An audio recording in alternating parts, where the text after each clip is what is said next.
I had been noticing and commenting and writing about the global debt bubble since about 1998, when Asia fell apart on a debt bubble.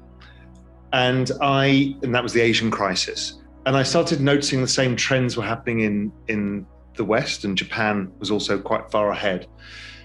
So I was getting very worried about the financial system. Then 2008 came along and we blew up the financial system, and the answer was to print money. And then 2012, we almost lost Europe as well, based on the same issue, debt. Over that period, I started looking around for an answer. How can we avoid this? People had looked at gold, but that was only part of an answer. How do you actually build a financial system? So I started thinking about, could I create the world's safest bank? One that held treasuries directly with the Federal Reserve, let's say, or whatever it may be. So I spent about a year on that journey. And during that journey, one of my friends came to me and said, have you looked at Bitcoin? So that was 2013, early 2013. So I very quickly understood, what its promise had, particularly blockchain and the scarcity value. And I probably wrote the first ever stock to flow paper from a macro perspective in 2013 about how I valued Bitcoin versus gold, for example, using stock to flow analysis. And I first started investing it back in 2013. And so I'd followed the journey of crypto and I learned about some of the other protocols and started getting interested in the whole space. And by about 2015, I'd started realizing that everything in the world was going to get tokenized in the end, and that this was going to be a predominant business model. But the Bitcoin price after the bull run in 2017, was coming down. And so I got out during that bull run too early. The forking wars had freaked me out a bit. So I got out, but I'd made a lot of money in it, or made some good returns in it. And then I was following the space briefly, but my hypothesis was that when the next recession comes, we're going to have to test all of this all over again. The financial system, debt, central bank printing, all of it. And so I was waiting for that. And my work and analysis suggested it was coming in 2020 and had started in 2019. So I was then starting to get much more focused on crypto. There was a lot of other macro things going on. The pandemic hit, which obviously accelerated the process and now made it the biggest economic event of all of our lifetimes. So the answer was going to be, if my hypothesis was right, the biggest monetary experiment in all recorded history. That had to be the offset to this. I was then looking at the chart of Bitcoin, and it was forming this perfect big triangle pattern, which is a nice consolidation pattern, usually that precedes a breakout. And it backed into the middle of this triangle in March 2020 as everybody panicked and all risk assets sold. And that was the time I said, this is the opportunity. There's only one way for this to go. It's either going to zero, which was almost no chance, or this was the start of the move. So I started buying Bitcoin then. Then I really went very long when it broke 10,000, which was the triangle. Over the course of the year, I got to 100% of my liquid net worth by about August last year. Wow. That was all in Bitcoin. And then I broadened that out and increased my Ethereum exposure by about October, thinking that Ethereum was actually going to massively outperform for a couple of years. So increased my Ethereum exposure and then added a basket of other tokens, and then took some macro bets in the future of where this is all going, which I think is communities, social tokens, that kind of use of NFTs outside of just artwork, but attaching assets to the blockchain and also the metaverse. So that's where I am now. I think about 55% Ethereum, 25% Bitcoin, and the rest spread amongst a bunch of different tokens. Bitcoin has these two attributes. One is this store of value. So it's like gold because it's a scarce asset, like artwork and other things, real estate. But it has this other thing, which is this call option on the future. What could it be?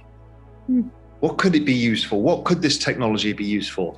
And that's really the network effect that is Bitcoin. And it's the same for the whole crypto space. So if it really was going to be a store of value and the central banks were printing an unprecedented amount of money, then like equity prices, real estate prices, gold prices, it should go up in value. But it should go up a lot more because it has this call option on a potential future financial system too.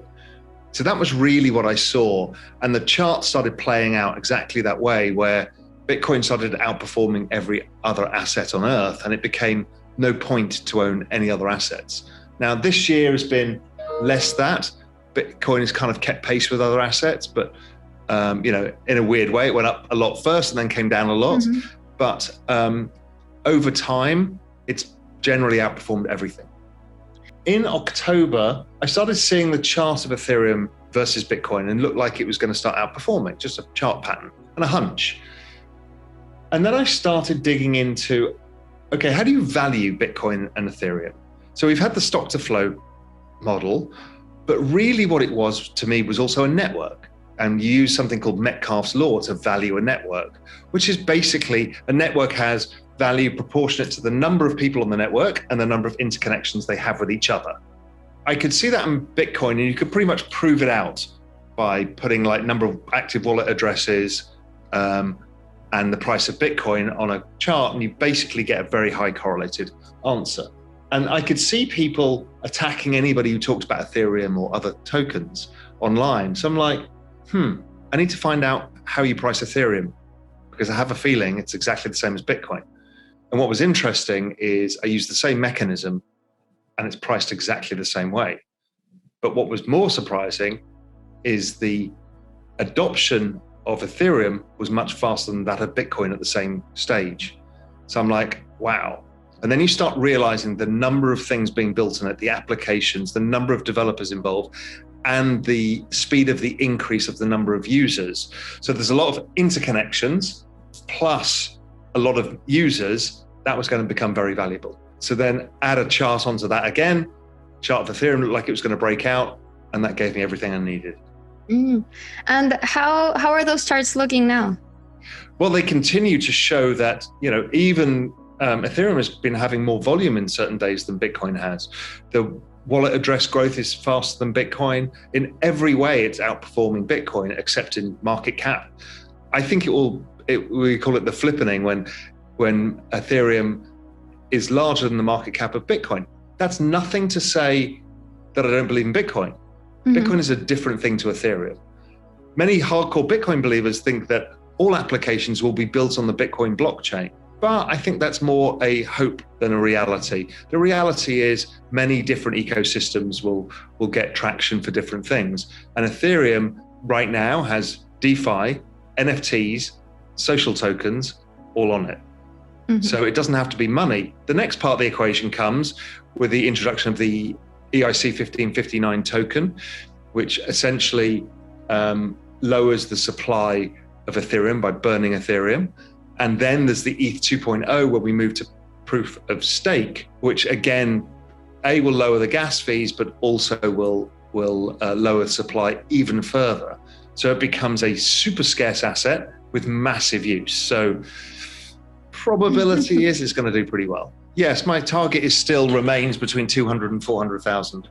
For like, in what time? Probably I think the cycle extends somewhat. So I'll give it the next 12 months. And for ETH? At a minimum, 20,000. And would that mean the flippening would happen? Not quite. I don't think the flippening happens this time around. I think it happens maybe over time. So let's see, but it could do. Maybe the ETH 2.0 drives the flippening. Maybe it's a short-term boost. We have huge speculative blow-off, collapse. You know what crypto's like. It's not very predictable in short-term time horizons. So it kind of goes where it goes. But if you say to me in 5 years' time, does ETH have a larger market cap than Bitcoin? Probably. In 10 years' time, I have no idea.